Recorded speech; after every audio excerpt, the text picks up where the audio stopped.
Se a história de Jesus é falsa, porque a história de Jesus começa antes de Jesus.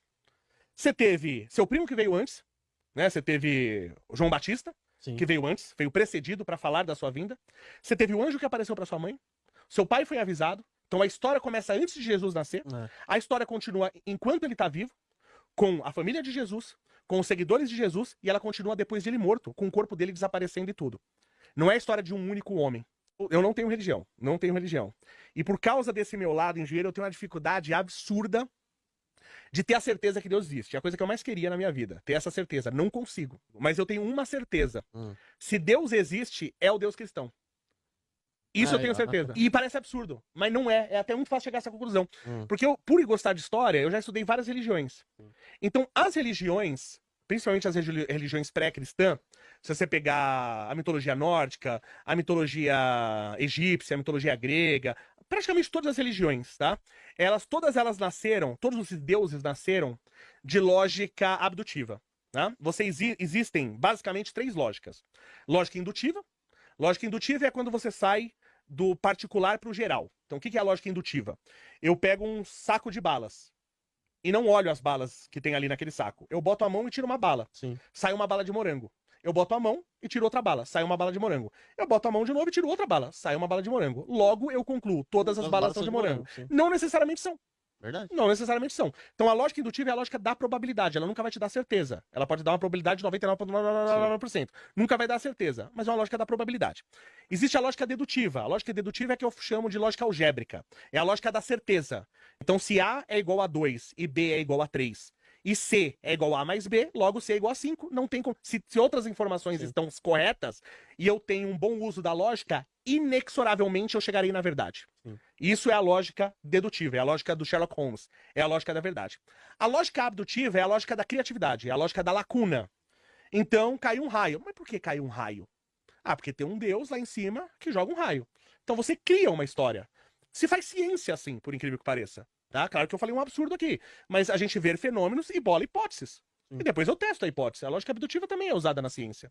Tá? Mas ela foi usada para criar praticamente todos os deuses pré-cristianismo. Todos. Então, quando você vê a história, você vê claramente que eles vêm basicamente de lógica abdutiva, todos os deuses. Os deuses que vêm depois, quando você pega a história, e até alguns que vieram antes, tal, quando você pega a história do budismo, a história dos mormons, a história da cientologia, com todo respeito a quem é da cientologia, mas pra mim chega a ser patética, é uma ficção científica absurda, até o cara que escreveu a história era um cara de ficção científica. Você pega a religião dos mormons, quando você lê a história, pra mim a história me dá a certeza de que o cara não teve contato com Deus, o cara que diz que teve. Pra mim a história me dá a certeza, tá? Mas é a história de Deus com um só cara. Quando você pega a história de Maomé, é a história de Deus com um só cara. Né? Deus apareceu para aquele cara e falou com ele. Você acredita ou não acredita? Quando você pega a história do budismo, você pega a história que o cara vai lá, sobe no monte, fica um mês sem comer nada, e aí ele enxerga o não sei o quê. Se eu ficar um mês sem comer nada, eu vou enxergar um monte de coisa. Até elefante rosa eu vou enxergar. Então você consegue entender, e como eu falei, também a história de Deus com um único cara, ou da iluminação com um único cara. Se a história de Jesus é falsa, porque a história de Jesus começa antes de Jesus. Você teve seu primo que veio antes, né? Você teve o João Batista, que veio antes, veio precedido para falar da sua vinda. Você teve o anjo que apareceu para sua mãe. Seu pai foi avisado. Então a história começa antes de Jesus nascer. A história continua enquanto ele tá vivo, com a família de Jesus, com os seguidores de Jesus, e ela continua depois de ele morto, com o corpo dele desaparecendo e tudo. Não é a história de um único homem.